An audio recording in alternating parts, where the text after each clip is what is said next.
Right, so in this class we will learn about Nifty. So what exactly is Nifty and why it is important to understand Nifty to do a passive investment. Passive investment means the topic of our class, that is it possible to invest into stock market without taking anyone's help or doing deep down research. So to understand Nifty, let's quickly go to the NSE website, and as I have shown it in the other classes as well. So in NSE website, if you go open nseindia.com and you see live market and you go to equity stock, it shows you the a default list of stocks. Well, this number of stocks is 50 here, and it is called Nifty 50. Nifty is called an index. For up to this class, you just understand this fact that there is something called index, and one of the index name is Nifty 50. Well, there are different kind of indexes as well, which I'll show you here itself. So you can see broad market indices are there, then you have sectorial indices, and then thematic indices. At this point of time, we are going to learn only about one index, which is the Nifty 50.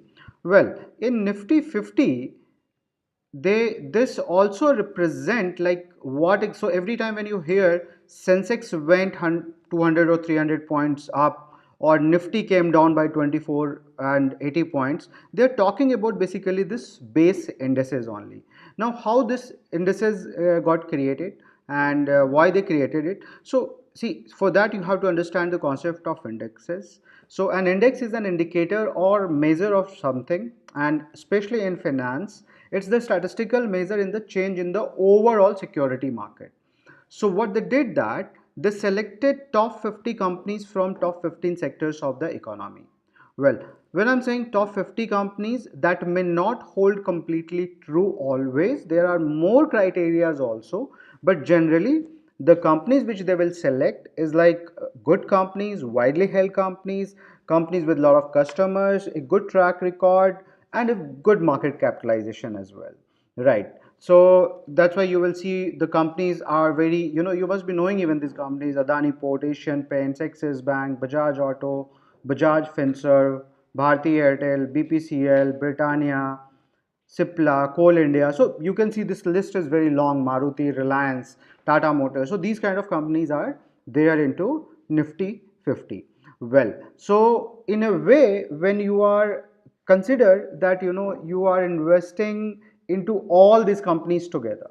So in a way, you are investing into overall economy, overall stock market, because they are somehow going to represent the overall market as well, right?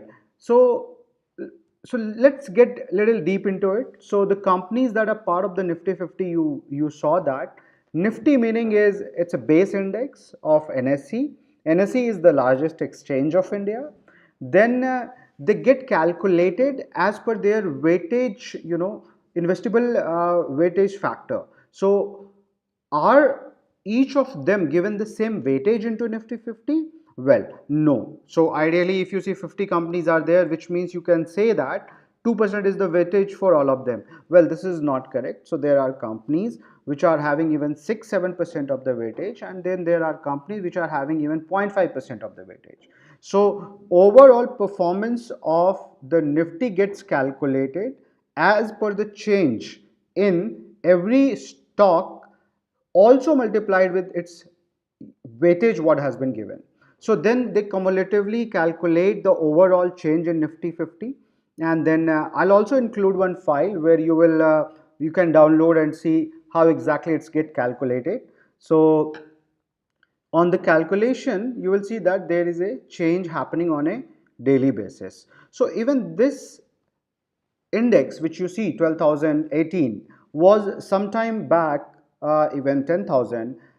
When I started my career in 2005, it was 4,000. So from there onwards it has came threefold.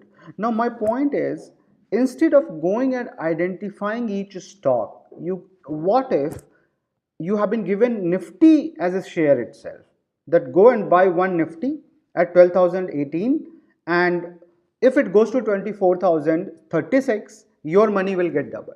Well, this is a passive way of investing into stock market, and it is possible that you can directly invest into Nifty, and it is done through two different methods. One method is ETF, which we are going to learn in the very next chapter of the same class.